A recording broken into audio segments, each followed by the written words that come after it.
Are back. It's your boy, it's Tommy D, the one and only. I call myself, in Spanish, I say El Nino, the kid, the nonprofit sector connector. There's only one, and I know that because I made it up. I am the nonprofit sector connector, and I'm super excited. It's cold. It is cold on Long Island, which, some of the information we're going to talk about today is even more relevant about, people in need.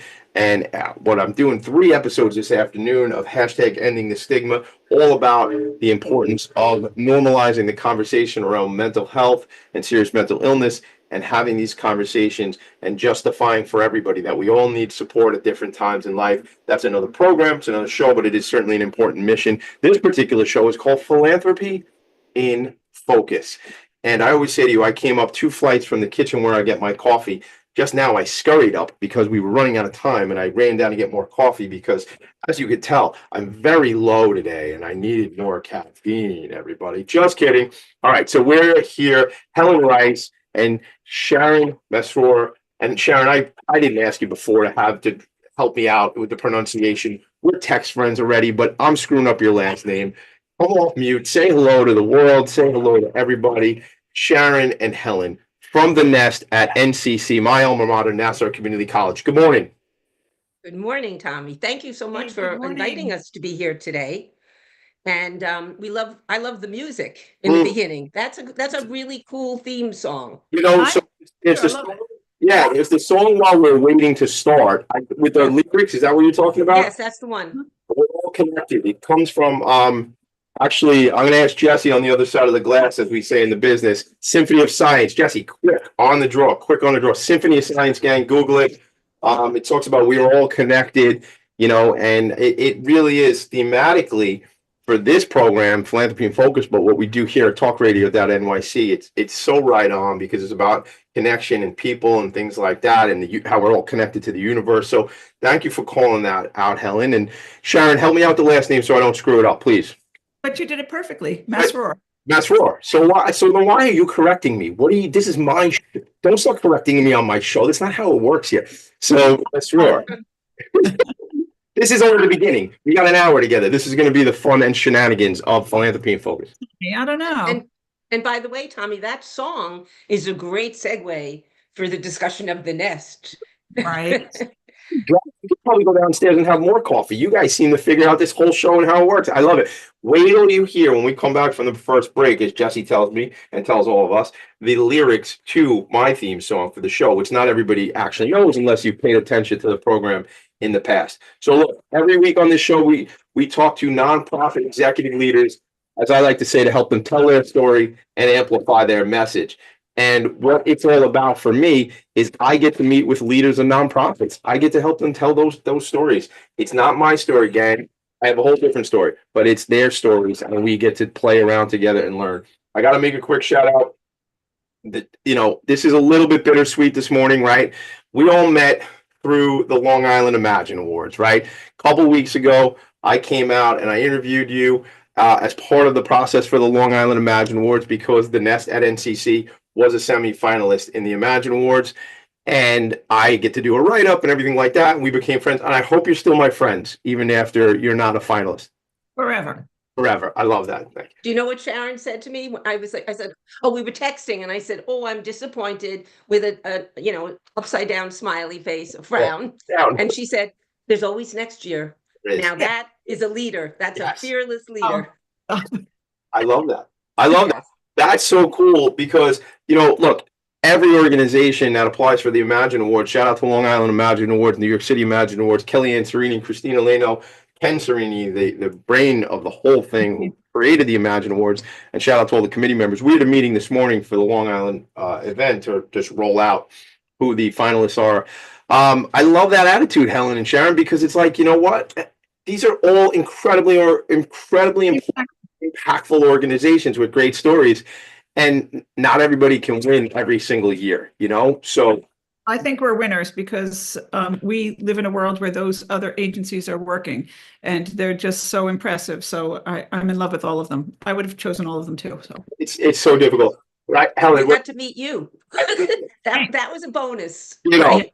My favorite part of the Imagine Awards process, being on the committee for many years on Long Island, 8 or 9 years, I guess. In our firm, Vanguard Benefits, I got the new hoodie, Vanguard Benefits, because employees matter. We sponsor the Rising Star category in the Imagine Awards here on Long Island every year.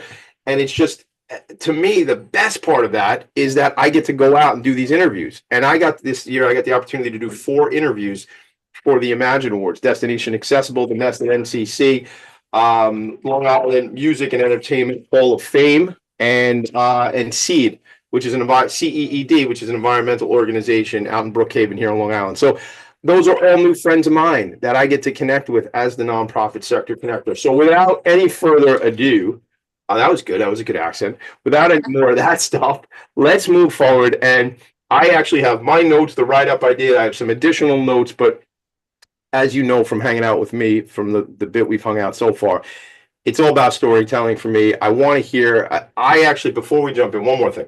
I went to Nassau Community College. I graduated from Chaminade High School in 1996 and went to Nassau for my first 2 years, got my associate's degree at Nassau before I moved on.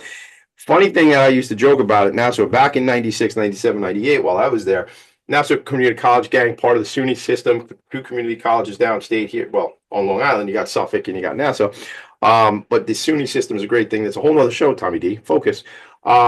So I went to Nassau, and the funny joke I used to say about Nassau is, they didn't have the whole parking lot built. Now, this wasn't like the 80s or anything like that. It was the 90s, but much of the parking lot was like sand, and it was like, I remember there being like a big hill of sand. This is going back.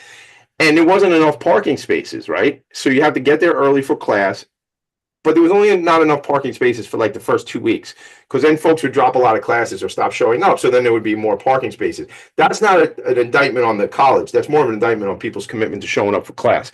But either way, I was able to get a parking spot later in the semester, That's that story. Okay, we did that one.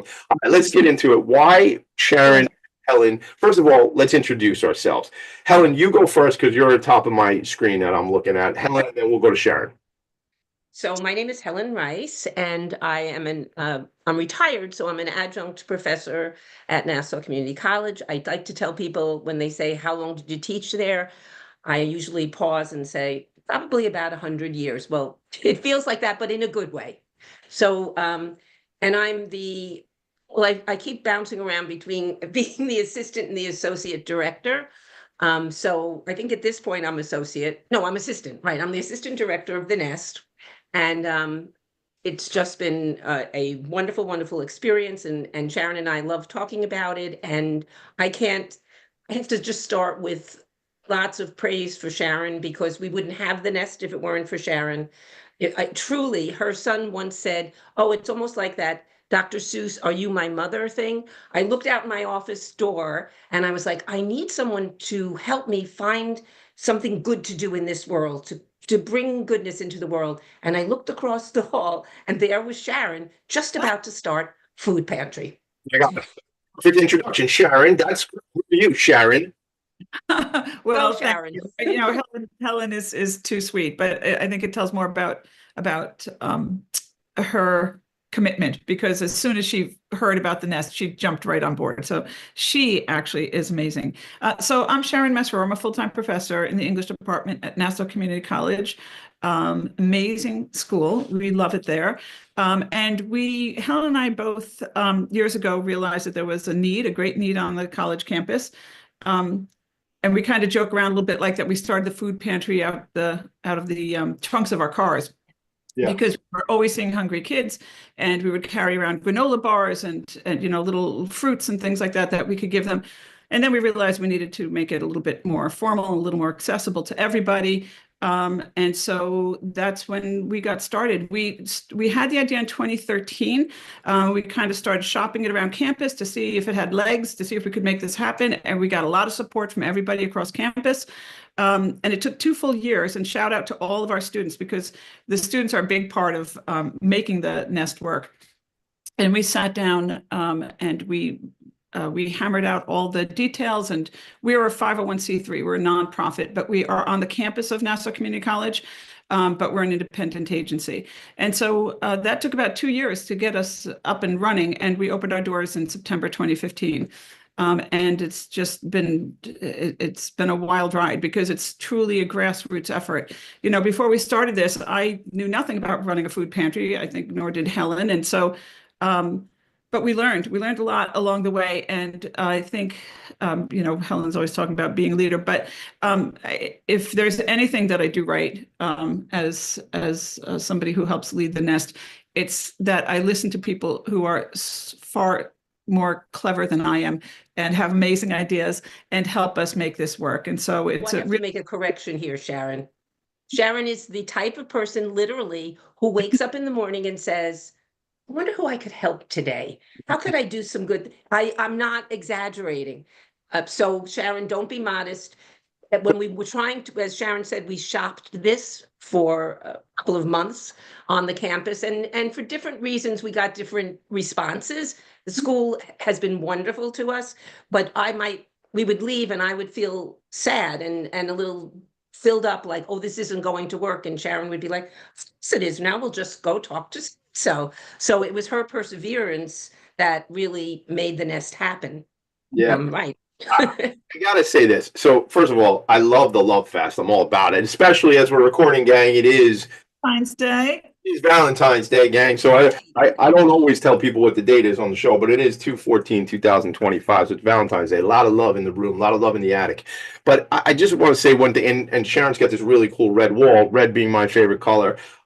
So I just dig that. So, but I gotta just make a quick comment. The way you all are like loving on each other about how important it is. You know, Sharon, you mentioned this piece about, you know, how the humility you mentioned, or I feel your humility about talking about being surrounded by clever people, right? Guess what? Nobody, gang, does anything by themselves that is of any value in this world. So I'm speaking the three of us and everybody else listening. So work together, collab together, right? I made the comment about, air quotes, unfortunately, you are not a finalist. The Nest is not a finalist in the Long Island Imagine Awards. And the answer to that was Sharon was like, I'm just jazzed to be part of this whole thing. We'll be back next year. And I'm happy to be in a world where all these other cool organizations and impactful organizations exist.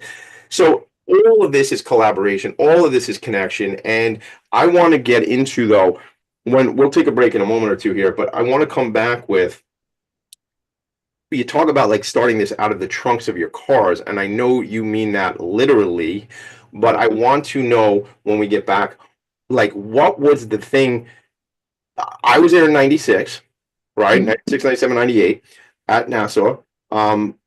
Fortunately, I wasn't food insecure, right? Didn't even know to be looking for something, and it wasn't there if I needed it. So something came along where there was a catalyst where you both were, this came in front of you where you go, look, there's a need and we got to do that. I want to know what that need is. I have a lot of questions. We're going to talk about not just why the organization exists, but because it exists, what happens and the impact that's being made.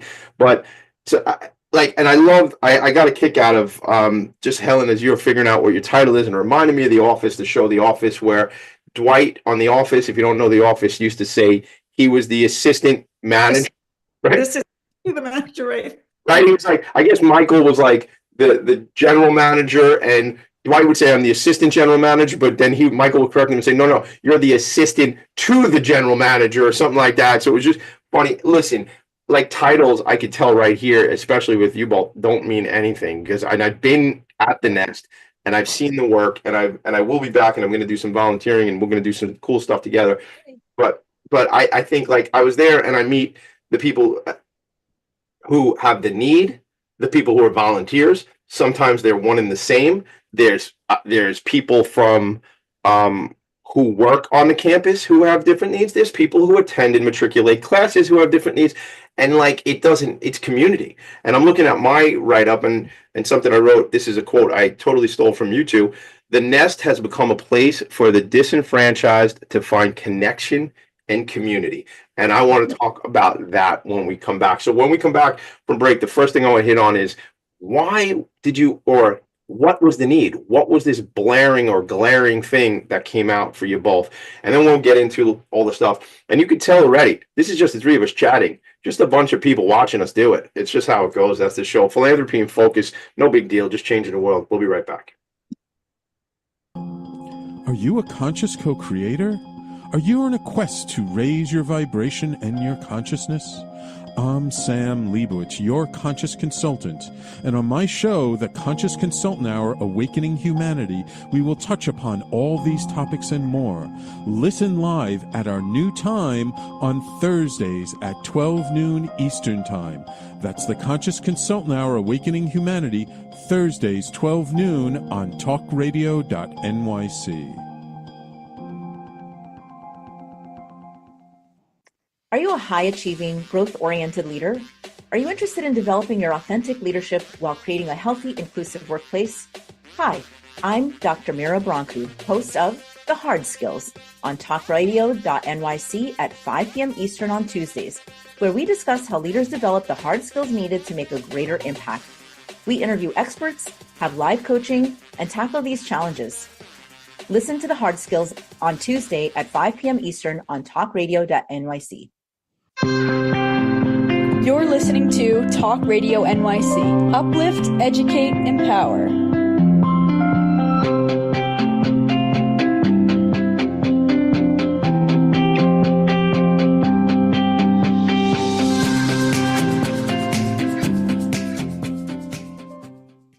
Nonprofits need connections to move in good directions.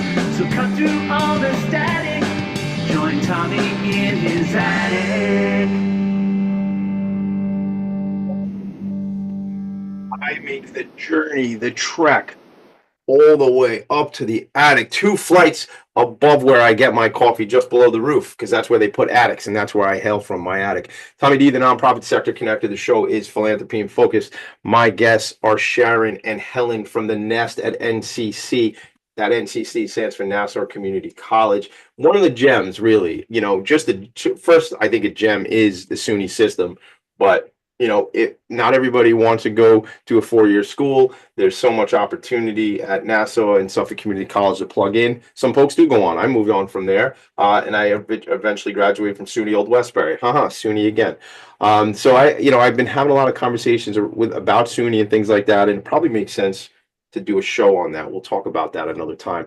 The website is it's nestncc.weebly.com. nestncc.weebly.com. I'll share it on all sorts of social media. Sharon and Helen, I know, Helen, you said you looked across the hall and you saw Sharon and you said, there's something here, we got to work together. But what was it that, first of all, when you're hungry and not nourished, how the heck are you going to learn? That's the question. Right. So what happened here? How does this even start? Well, I can remember very vividly, if you don't mind, Sharon, I was teaching in a classroom. It was one of those longer rooms, and in the very back was sitting a young man, very, very slender, and not paying any attention day after day. And finally, when I spoke to him, he said, "I haven't eaten in days." And it was, I thought he was just, tired or just disinterested. And I said, "Really?" And he said, "Do I look like I've eaten?" And that was my aha moment. And then I started realizing there were other students on the campus. And then I think I told this story to you when you came to visit us. When I got my doctorate, my children got me boxes and boxes of Kind bars to put in my office, so that when students came to talk, to get grades, whatever or just if they'd say, "Do you have anything in your office to eat?" And I would always have something. So it was very vividly that one incident in my connection with this young man whom we were able to help. Yeah. Well, nothing should be lost on anybody how apropos what you didn't say they brought me chewy granola bars. You said they brought me boxes of Kind bars. I'm probably gonna cry. I mean, like, that's what do we Sharon, please talk, because I have to get emotional now. Well, I think it is Valentine's Day, and so that's a perfect platform for us to talk about love. I know I sound corny when I talk about love. I honestly, that's fine with me, because it's really the truth. Helen shared love with those students, and that's what we do at the Nest all the time.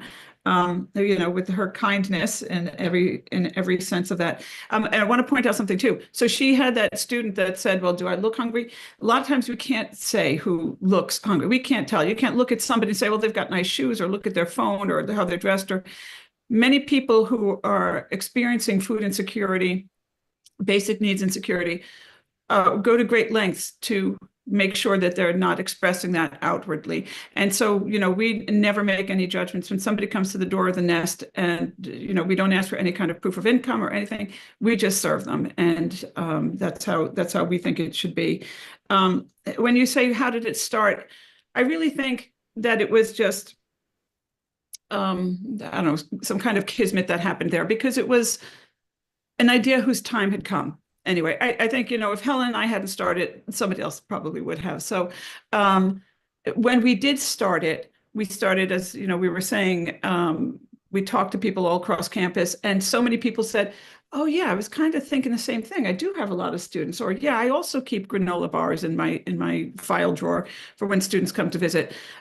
It was just a matter of making it happen, of getting that ball rolling. And once it did, really the momentum just picked up, and I think everybody started to see the potential for that love.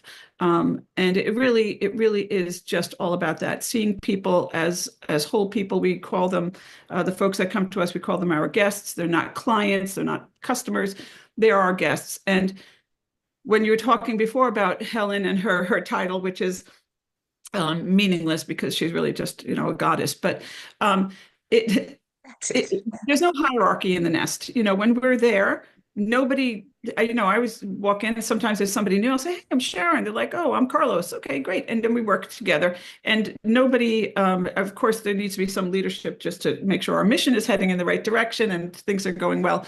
But when we're there, we are students, we are faculty, we are staff members, we are employees, we are contractors, we're administrators, we're people from the outside community, everybody just working together and coming together to meet this need. And, when you talk about, I know you mentioned just before the break, Tommy, about the disenfranchised folks coming and finding a place of community. That really is what happens at the nest. I think, sometimes when we're interviewed or people ask us, I feel that people have the sense that maybe the nest is like a sad place or a gloomy place, because it's a place where people go who are experiencing some need, who are hungry. But it truly is not like that. It is like, Helen, would you agree with that? Like, it's just, it really is. And I know it, again, sounds corny. It's a real place of joy. It's a place where hope is found, because. And it's a unifying place too. Yes. It brings on the campus, it is the one place, one organization that connects everyone. Football team comes and they help us unload the trucks when they come. Many of our guests also become our volunteers. So you have students, someone said to me the other day, of course I'm a volunteer because I use the nest and that's the only way I can give back. Yeah. So it's a very unifying place. It's a happy place. When I leave there, I go after class on Thursday evening. I'm always uplifted. And I hope that our guests feel that way too. And I think they do, for the most part. So we serve hundreds of people with students and their families a week. So we started off in a closet in the South Hall, literally an old office. And now we have several rooms that we use because we provide food plus other basic needs. And I just want to say, recently we heard that a lot of women were coming and saying, do you have feminine products? Mm-hmm. And we were out of them. And so we spoke to Heather at Allied Foundation. She's a friend who provides us with diapers. Yep. And I just made her an email and she said, oh, can I send them to your house? Tommy, I can't tell you, boxes and boxes. She is a saint. Heather Edwards. I think Heather Edwards, first of all, I love Heather Edwards. I love you, my friend. She is probably the only person who's ever been on this show 3 times. And in fact, she celebrated on my birthday with me. We did the 100th episode. My birthday is January 6th. And we celebrated the 100th episode with Heather Edwards. And just to say, Heather, it might be time for you to come on again, because next week or 2 weeks from now, we do the 200th episode of this show. So Heather, Allied Foundation, millions of diapers, certainly that whole program of period poverty, and the fact that some of these products the products that people need are not covered by food stamps, WIC, any of that, and neither are diapers and wipes that they need for babies. And first of all, that's a whole nother thing. I could rant about that for 30 minutes. We don't have time for it. But the fact is, there's organizations like Heather's that make an incredible impact. So I also saw there was coats there. There was like another room that you took me to, but we're going to do a whole show there, gang. We're going to do this. I'm going to bring the camera crew. We're going to hang out. We're going to make it a thing. There's a couple things I want to jump in because I did have the privilege to go out for a visit. And you mentioned about what this does for the community. And I wrote this up and I said, I was able to meet 3 volunteers during my visit. And when I asked why they volunteer, this and what it does for them, here's what their responses were. It makes me feel good. There's camaraderie. I get to give back. And one volunteer, you probably will remember who this is. I don't know the person's name, but said, this adds sunshine and light to my life. I mean,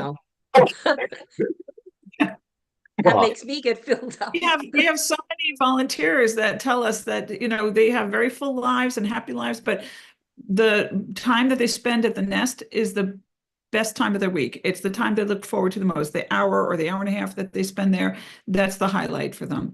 And, that's such an amazing thing. I sometimes say, of course, we give out food and we give out personal hygiene items and we give out clothing, brand new clothing and so forth. That's almost secondary. I think the work we do on campus, that's our primary goal, of course, but we do so much more in terms of just making those connections, making people feel good, making people stay in school. When you talk about recruitment and retention, it's a big effort on the college campus. And the Nest plays a huge part in that because people stay, not just because they can now afford it because of the services we're providing, but because they want to be there, because they're part of that family now. And that's really heartening to us. What's the ripple effect, right, of that?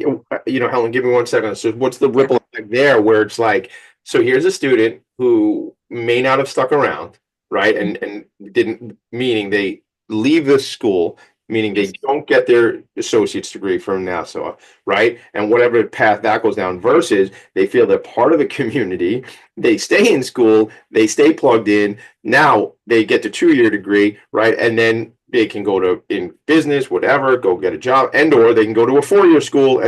But the community aspect that drew them together. Look, I've always been this kind of outgoing and kind of zany and stuff like that. But I will tell you, even at Nassau, as a commuter school, I didn't get all that involved in stuff that was going on campus. And I knew a bunch of people, and that was who I kind of knew, and that was it, right? And like it's different at a commuter school, as many of us know. But what I'm hearing from you is you're giving these people another place to plug in and develop relationships and have people that they feel are looking out for them and they feel obligated to look out for. And then there's community there, right? Ellen, you were going to jump in. Well, now I want to respond first to you, and then I have to give a shout out to our volunteers. But my response to you, we had a very obvious example of what you're just saying. One of our students who helped us get get us registered with the state. It was in the very, very beginnings of the Nest. She graduated and started a food pantry at the college she went to. Like, talk about putting out good into the world. Amazing. Yes. But what I didn't want to forget, and I just don't want the whole show to go by, we have to talk about our volunteers. So besides our guest volunteers, we try to have what we call a lead volunteer at each opening time session. What do we call them, Sharon? Open hours, yeah. Open hours of the Nest. So we have some faculty members, some alumni coming back to do that. To watch them, and you may have seen this, to watch them in action, they know, because they're there every Tuesday, basically every guest that comes in, they know who they are. They call them by name, which is so respectful and shows that they're important in the world. They'll say, "Oh, how's the baby doing? Wait, is she still in the size 1 diapers?" Exactly. And we have to give them credit. They are the boots on the ground. Sharon and I are there a lot, but these people, I say, our volunteers are just amazing. They really make the Nest all that it is. Right. And when you see them working, you'll see Nancy will be there and she'll say, "Oh, did you make that recipe last week that we talked to?" potatoes, and Robin will say, "Hey, did your husband get that job?" And Deb will jump in. Everybody's just amazing, and it really is this family connection. They're not, as I said, they're not just clients or something. They are our guests, and we are friends. I mean, I'm like extra just sensitive and keying into all this because it's critically important. I mean, food insecurity, that's actually a thing we have to actually talk about, to me blows my mind every day. And I was in a meeting, coffee meeting with a friend of mine yesterday. And what the thing is, you know, when you think in terms of, and I'm trying not to be judgy, but it's difficult. But like when somebody is sitting in a restaurant, let's just say here in Long Island or in New York City, but they're paying $150 for a steak, but 30 yards away, a man or a woman or a child is eating out of a trash can. My brain can't really figure how, like as a society, and I'm not going to get political or whatever. I'm just going to be person to person stuff like, what are we actually doing as a society of human beings? And I don't care about the borders and where people live, or I'm just saying, like, these are all human beings, and we're going to let people live in such destitute that they have nothing, they don't know where to eat. And then we have other people. I don't grasp it. And I live in a capitalist society, and I'm a businessman, I'm a business owner, and I think you can be both. I don't know. That's a big question. What do you have? Do you want to say, you want to touch that one before we go to break? Yeah, I love that. And I think you're so right. And just your awareness of that is such a enormous first step. If we can just get people to be aware of that. And the other thing is, we don't always know, you know, and it goes back to when I said about, you know, students in the classroom, you can't always tell. But so that person who's eating the steak, you know, eating this or dining in a fancy restaurant, we're not really sure what's going on in the rest of their life, or what they had to sacrifice, or why they had to sacrifice to maybe be able to dine in that restaurant that one time. Helen knows a story that, and we have so many stories like this, but this was early on. So the nest was closed. I got a call from somebody on campus and said, "Hey, we've got somebody coming they need help. Can you go and open the nest?" And I said, "Sure, give me, you know, a few minutes. I'll get over there." And this woman pulled up. And, you know, I'd waited for her a little bit, and she pulled up in this beautiful car. It was like a Mercedes SUV or something much nicer than what I drive. And, you know, you said it's hard not to judge. So it's not that I judge, but I was like, oh, maybe not what I was expecting, but okay, let's come on in. And I helped her shop, and we got to talking. She had her little 7-year-old daughter with her. And the daughter was adorable, and the daughter was eating a donut from Dunkin' Donuts. That's part of the story, I'll tell you. So anyway, we got her everything she needed, and we were chatting about her family, and also we became friends like that in those few minutes. And then I said, "Let me help you take the stuff out to the car." And she said, "No, I got it." I said, "No, up here, let's help." And she resisted a little, and she said, "Okay." And she opened the trunk of her car, and it was full of stuff. Anyway, to make a long story short, she lived in the car with her daughter. And she had escaped from an abusive relationship with her partner, with her husband, and all she had was that car. And that donut was given to her because the manager of the Dunkin' Donuts, they'd stop every day, and he knew a little bit about the situation. So every day he'd give the daughter a free donut. That was what she would eat until hopefully she had dinner, but that's all she had for most of the day. And she was showing me, and she said, "And this is the bucket. This is the back here. This is our bathroom with all these blankets. This is where, and this little corner is where the little one does her homework, and this by the window." Like, that was their home. And so that was really, you know, kind of a wake-up call too. Like, we don't know people's stories. We have no idea what's going on out there. So when you see somebody who's asking for something, or who's coming to your door, you know, Helen always say we prefer to err on the side of compassion. Yeah. That's what we try to do. I words to live by. I mean, I've said this. I said this on the show several times. There was just 4 young guys out of Liverpool, and they said, "All you need is love." And I don't know, maybe they were onto something. You know, I mean, if It could be. right, if that's where we start, with love and compassion, and we move from there. And if that's our default, if that's our default in every situation we get into, to just meet somebody with love, what would it is February 14th, gang. I don't know, maybe there's something here, but what if that was it? What if we just did that every time, right? God, man, the world would be a different place. We are going to take a quick break, We'll come back. I want to talk more about, like, kind of the organization's future. Like, what do you need? Who do you want to connect with? Things like that. I love the story about the football players. I knew you were going to tell that story, Sharon, the one you just said. I'm so happy to say, because that also creates opportunities for collaboration. Like that woman was obviously in a terrible situation, and what it took for her to leave that situation she didn't want to be living out of her car with a little girl, right? There are so many other organizations that can collab and things. And I think of, Long Island Against Domestic Violence. I have some friends over there, and just like making these connections and referrals, but that's a whole nother day. But when you're the nonprofit sector connector, you kind of can't help yourself. So we're going to take a break. We'll talk about what's upcoming, how we can make some connections, more stories, more anecdotes. I'll share the website. We go to break. How's that sound? Perfect. Good. We'll be right back. Thank you. Hey everybody, it's Tommy D, the nonprofit sector connector, coming at you from my attic. Each week here on talkradio.nyc, I host the program Philanthropy and Phocus. Nonprofits impact us each and every day, and it's my focus to help them amplify their message and tell their story. Listen each week at 10 a.m. Eastern Standard Time until 11 a.m. Eastern Standard Time, right here on talkradio.nyc. Hi, I'm Linda Marsanico. The A Train to Sedona is a memoir about my journey to love and compassion. It's also the name of my new broadcast on Wednesdays at 12 noon.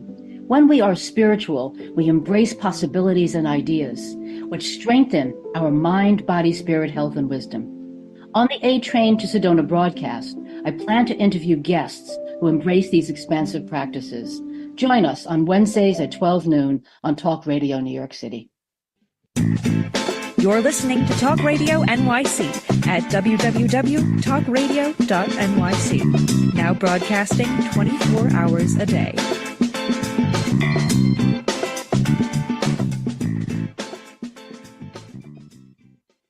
Nonprofits need connections to move in good directions. So cut through all the static. Join Tommy in his attic. This is every day. Where do you want your focus to be? Whether you spell focus with an F or a PH, it's up to you. I like PH, especially when we're doing this show. But focus, what are you focusing on? I'm looking down. I just happen to look at my desk, and I have the card for a colleague of mine who's over at the Mental Health Association, Nassau County, Prashant Gupta, and I look at another business card from Trish Rongo over at St. Vincent de Paul of Long Island. It's just, this is where I've chosen to spend my time. And folks, you get the opportunity, what do you have, 85, 90 years here? Where do you want to spend your time? Where do you want your legacy and intention to be? And I get to spend time with nonprofit leaders and their teams who are making great impact. So, it's like I tell the story. It's like Willy Wonka at the end of Willy Wonka. What happened to the little boy who got everything he ever wanted? Well, he lived happily ever after. So I'm in that, and I realize that, and I'm grateful for what I got. So Helen, Sharon, tell me about, I want maybe a little bit. I know you have stories you want to tell, so I'll defer to what you want to talk about. However, what's curious to me is I know a past president of the university, of the college, has volunteered at the Nest. I mean, all different rank and file. You say there's no hierarchy. I guess some more stories, Sharon and or Helen, whoever wants to start. Yeah, one of our past presidents he came and he would actually volunteer and he would donate. By the way, talking about collaboration, we wouldn't really be able to function at the level that we do without Long Island Cares and Island Harvest. So it's important, I think, sometimes for people to know. So we're not, there are the two food banks, and the fact that they're banks means that they're giving us what we need to be a food pantry. So that's really important. So this whole collaboration thing is what makes the Nest, I think, as vibrant as it is on a very large level, but then on a very local level in terms of the administration. We were speaking to someone from legal yesterday, or whatever day we had that meeting, and he said, I think I'd like to come down here and volunteer too. And it's just, as we keep saying, it's just it keeps reinventing itself. It keeps moving forward. We've gotten larger, and we just, hope that we can continue to be such an important organization on campus. I know Sharon wants to jump in, but I just want to say one piece here too. Tell me about this, because I don't want it to get lost. So Island Harvest and Long Island Cares are the banks, so they bring food. So trucks come by, right? And the Nassau Community College football team. Tell me what that looks like. What is that about, Sharon? Yeah, Sharon, go. So yes, so we have had them come in the past where like the coaches would have the football players incorporated as part of their training. So they'd come by, they'd take the big boxes of produce, let's say that we got, and they'd have to run one time around the building and then bring it down the stairs. And so, but and it's wonderful. In fact, I was at Island Harvest last week. They had an amazing event, legislative breakfast, and two professional football players were there, and they were incredible. And they're going to come and speak with our and work with some of our athletes on campus and folks from the Nest. So yeah, when you talk about collaboration, they're the two banks, food banks that Helen discussed, and all of the incredible participation, really creative ideas, innovative things that people across campus are doing. But we also connect with many, many organizations. And you get this, Tommy, because you are the connector. But, you know, talk about Heather Edwards. She's fabulous. But we work with many faith-based groups. Girl Scout troops come by, soccer teams. The lacrosse team from Westbury was just there recently, helped us out. They were incredible. Just the Knights of Columbus and organizations like Reworld, companies. We have so many partners across the island and beyond that's what helps us really sustain our work. I mean, you probably have found this, you've experienced it, I'm sure too. People are looking to do good. I mean, maybe you do have the people that are in the restaurant and oblivious to what else is going on. But in our experience, yeah, you tell someone, they say, hey, wow, that is like, I sort of was an example. I mean, I've always done some things to give back, but I was literally sitting there saying, I really need something to sink my teeth into, something that's going to make a difference. And I do think maybe that's a common feeling once people know, hey, here is an opportunity, even if you're just the person that does the website or takes care of the social media part of the Nest. Like somebody wrote grants for us. I think I told you that one of our volunteers and guests, he needed some extra hours for a class and he needed more than just volunteering. And I said, okay, go ahead, Tim, start looking for grants for us. And I was out of my mind because he had everybody responding to me. So I just getting emails from all over the world. He was randomly, but you know what? In the end, he got us a very, very substantial grant. Thanks. So it's amazing. So thanks to Stop and Shop for that grant. Stop and Shop. Shout out to Stop and Shop. You know, God, you said so many things there. There's so much. I think people do want to help out and people do want to be impactful. And, you know, I think there's great opportunities for that corporate. I know there's great opportunities for corporates and nonprofits to continue to collaborate. Shout out to Tim, whoever you are. Good job on you getting that connection. And, you know, the thing is, there's plenty of opportunity, folks, if you want to be connected to a nonprofit organization. And let's just say, have you all ever met my friend Ray Schwetz? So Ray does a show called Tower Talk. He's a friend of mine. He's with Jovia, and he does a show called Tower Talk on campus. Like, we work with Jovia. Jovia is great with us. Yes. Ray is one of their. He's the VP of lending or something, but he's a friend. I had him on my show. Does a lot with LLS, Leukemia Lymphoma Society, and I had him on my show, Long Island Changemakers, a couple weeks ago. And you should connect with him because, again, if like he does a show on the campus, like a radio show, like the fact this is like, to me, this is like one of these things. Like, wow, this is an opportunity. I was going to say this is a miss. No, it's an area of opportunity for sure. There was something else. Oh, can we tell this story? The doctor, again, I want to protect people's. A doctor who came over and made a connection, something like. Can you tell that story without like, you know, being? I won't reveal anything, although she's probably fine. So, yeah, I'm sorry. What, Sharon? You were just with her yesterday. She was volunteering. Yes, we were. So this woman was in one of my classes, and she has a really limited English still at this point. She's from China.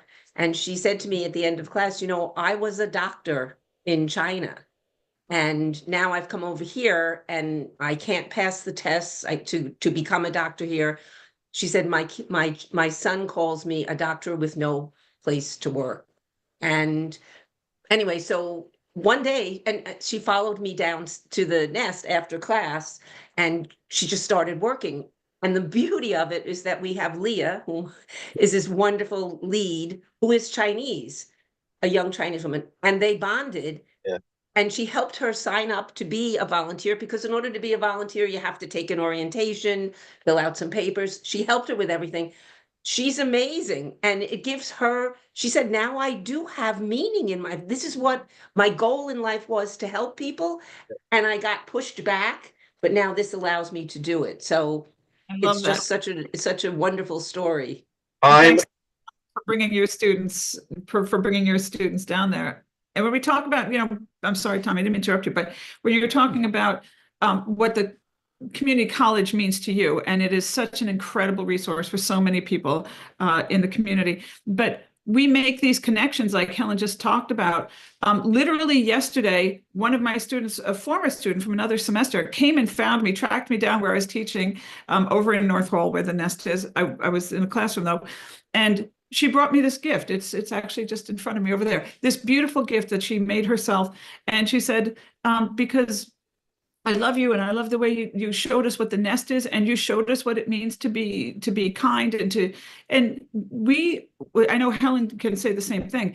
I'm still connected to so many of my students from past semesters. I mean, from years ago. They'll still come, they'll visit me, they text me all the time. And that's really, really powerful. And they still come back and work at the nest, right? Like Arwa, right? Arwa graduated and she's still working with us.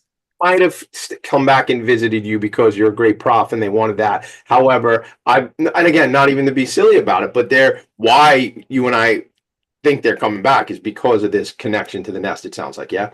I don't want to say unbelievable, Tommy, because it is believable because it's happening, but I'm used to saying unbelievable, but I don't want to say incredible because that's the same word. So I'll just say good on you all. So something came up and we're going to take a break real quick now. So before we do that, time, treasure, talent.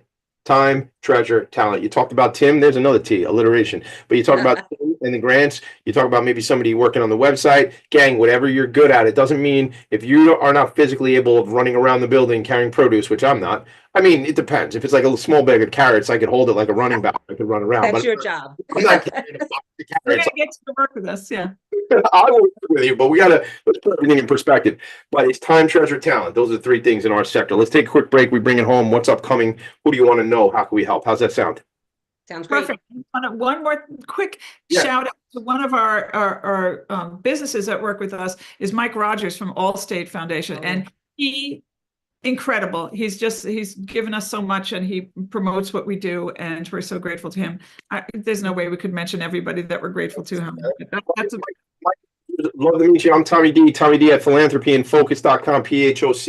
Mike Rogers, reach out. Maybe we get you on Long Island Changemakers. Thanks for being part of the change, the impact. We'll be right back. Were you an essential worker during the pandemic? If you needed to learn stages of epilepsy, did you depend on advocates? Did you use new innovations to cope with mental and neurological issues? Maintaining high quality of life and keeping good mental health are what we all strive for. I'm Frank R. Harrison, host of Frank About Health, and each week top healthcare influencers, professionals, and innovators answer these questions and more. Stay tuned on Thursdays at 5 p.m. on talkradio.nyc, and I will continue to be frank about health with all of you. Are you a conscious co-creator? Are you on a quest to raise your vibration and your consciousness? I'm Sam Leibowitz, your conscious consultant, and on my show, The Conscious Consultant Hour, Awakening Humanity, we will touch upon all these topics and more. Listen live at our new time on Thursdays at 12 noon Eastern Time.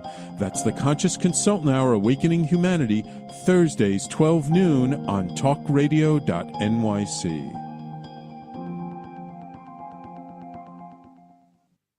You're listening to Talk Radio NYC at www.talkradio.nyc. Now broadcasting 24 hours a day.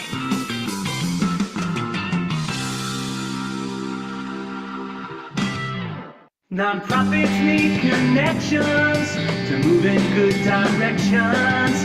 So cut through all the static. Join Tommy in his attic. Brendan because as far as I'm concerned, we're like family, but he's older than me and he doesn't look like me, so I can't call him dad. So I call him Uncle Brendan, but that's a band called Damaged Goods. They used to be called The Goods, and then they got old, so they called themselves Damaged Goods. So my friend Brendan Levy over at the Queens Chamber of Commerce, just incredible. We wrote the song together, although he's a singer, but I got some pipes if you want me to sing, but nobody really wants to hear that right now. I had Catherine Fritz on the show, Vice President of Development Communications for Long Island Cares, about 2 weeks ago. So just the connections and relationships are critically important. So I guess that's a nice segue into, you shouted out Mike Rogers, right? I didn't forget his name in the break. Good. Mike Rogers. But are there others you would like to collaborate with? I'm sure there's hundreds of people that are helping and supporting. Are there others that you'd like to meet with? Yes, Helen. Definitely. You mentioned you had seen some coats and whatever when you visited the nest. We had our agreement with the Board of Trustees at the college is that we can give out clothing, but it has to be new with tags on it because they didn't want us to get overwhelmed with, bags of old clothing or whatever.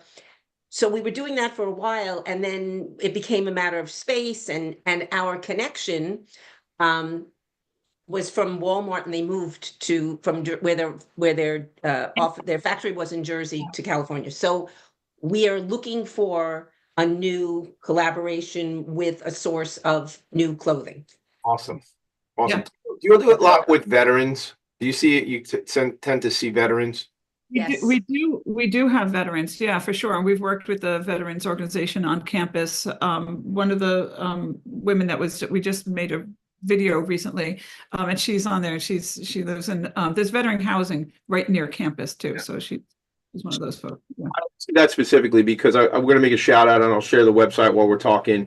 I need you all to know a guy who I haven't spoken to in a little while, but Lonnie Sherman runs an organization called General Needs. Are you familiar with that organization? No? Good. I mean, not good, but good that I get to. Good. Good that you will be. So Lonnie founded this organization. They have some space here on Long Island. I've been there where they bring general needs, basic necessities, underwear, socks, brand new underwear, socks, coats, hats, boots for wintertime, towels, and as veterans, again, if I'm pissed off, I never curse in the show. If I'm pissed off about food insecurity, I'm even more pissed off about how our veterans don't get access to what they need. But we don't have that much time right now to go through that because that would take me hours to complain. So Yeah. I'm gonna get you hooked up with Lonnie Sherman, but they have space in a storage facility where they literally have like 10 storage units where and it's all volunteer, and they've done incredible work. And what I'm thinking about it, it's all new stuff. It's new. So what I started to say was when veterans are homeless and then they get into housing, they actually need other things now. So now I have somewhere to live, but I need towels and toiletries, et cetera, et cetera. They have all this stuff. So that's a connection we can certainly make as it relates to your veteran population that you're serving. And then are there I have to think, and hopefully folks, you're listening and you're hearing what my friends are looking for would be a connection to somebody who can source coats and clothing and new stuff. Yeah. Right. Exactly. Tommy, two things too with vets. This is just a quick story. It's just about people. When I was coming home from a wedding, and somebody was another couple, they were driving, and I mentioned something about our vets at graduation, how some of them couldn't go to graduation because they couldn't afford the regalia. You had to be. And I wasn't saying it for any reason, just chatting. Well, it so happens that Phil Paoli was the head of the Knights of Columbus. He called Angie, who is a veteran person. He said, we will pay for all of the regalia that these people. So again, it was just a conversation, and he was listening, and he heard it and took that opportunity to do it. So that's it. We feel the same way. We're trying to help our veterans. And then New Ground. Are you familiar with New Ground? I love Sharon Boyle. She's incredible. New Ground. Sharon. Shannon. Yes. Say Shannon. Shannon, Yes. I still love you. You're my friend. Shannon Boyle. I love her. Great organization. Breaking the cycle of homelessness in the veterans community Exactly. here. You do something with Shannon too. Can I just say something, Tommy, jumping on what you were saying, that the organization, Lonnie's organization does for veterans. So in addition to giving out food and personal hygiene items and new clothing and so forth, we do help people with all other kinds of needs. So we have people who are housing insecure. We've helped them find apartments. We have a little bit of money. We always need more, but people are very good and generous to us, and so we have a bank account that obviously we call our nest egg, and we use that to give generous grants to people. And so when somebody we've had several people who've had fires in their homes or who were evicted for different reasons, had to find new homes. And so we get them bedding and lamps and a new chair, or, all different things that they might need, just a broom, things that you don't think of all the time, but you can't really run a household without all these items. And so the money that we have, we try never to have too much in our bank account, because if we have money, it means we're doing something wrong, because we need to keep, cycling that back out to folks who need it. But we have purchased things for people, a wheelchair. That was one of our bigger commitments. Sometimes we help pay for childcare for people. We've helped pay the balance of tuition. We did that actually this semester again. We don't have the kind of money where we can pay people's tuitions or their rent all the time, but we can help out with it in an emergency situation. We bought somebody a pair of eyeglasses. Our friend Mary Florados, she went to the lens crafters with one of our guests and helped him pick out a new pair of glasses.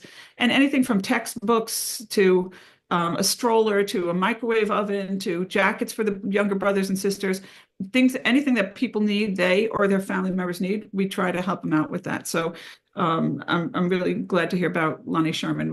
We do some of that same sort of thing. We'd love to. Because I do have a touch of the ADHD, I already wrote, started the email while you were talking. I got Lonnie and Sharon and Helen on an email. I just didn't write it yet, but I put all the email addresses in there, because if you're like me, you got to do it or you're not going to do it. So listen, I am filled with joy and love and appreciation, gratefulness, gratitude for what you all are doing. I really live the charmed life that I get to have this opportunity to meet with people like you who are changing the world. Folks who are listening, watching, whatever you're doing, however you're accessing this, plug in with the team at the Nest. Shout out the website, Helen, real quick. Our web Nest site. Sharon, say it. Weebly. One more time, because we stepped on you. Wait, hold on a second. I got to make sure I have it exactly right. That's why I didn't say it. This is terrible. Hold on. Funny, too funny. It is the let's do it. I'll shout it out. Go ahead, Tommy. Yeah, let's get it. The Nest at NCC website is the Nest. Nest, nestncc.weebly.com, nestncc.weebly.com, or like I did, just type in the Nest at that'll take you there. And Google will take you there. You both have been incredible. I'm sorry, we got to cut it short. One more thing, Sharon. Thank you. I just want to say, we really feel that access to food and to basic needs is a human right, and this is our way of trying to address that. So anything you can do, if you want to volunteer, we love it. Tell people about us. Thank you, Tommy. You're really the best. You're the best. Thank you so much. We're all filled with joy. See you guys next week, everybody. Thanks for being here. Bye. Okay. Thank you, Tommy. Bye. Connections to move in good directions. So cut through all the static. Join Tommy in his attic.